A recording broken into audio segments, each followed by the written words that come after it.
पंढरपूर हे विठ्ठलाच्या नावानं ओळखलं जाणारं शहर आज एका नावामुळे शर्मेनं मान खाली घालायला भाग पडलंय. हे नाव आहे पंढरपूर तालुक्यातील खेडभोसे येथील विकास पवार.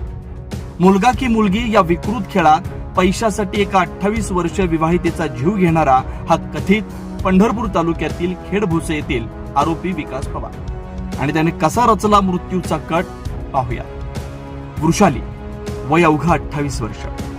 स्वप्न होतं सुखी संसाराचं, पण त्या स्वप्नांवर विकास पवार नावाच्या कथित नराधमानं रक्ताचे शिंतोडे उडवले.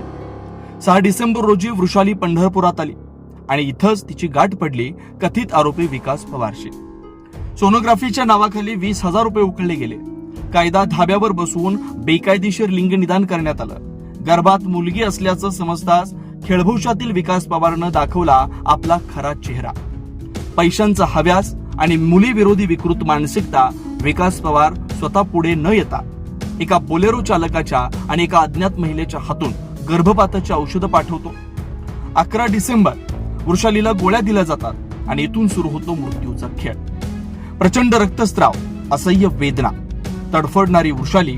पण विकास पवारसाठी ही पैसा आणि फक्त डील होते. 14 डिसेंबर वृषालीचा मृत्यू होतो.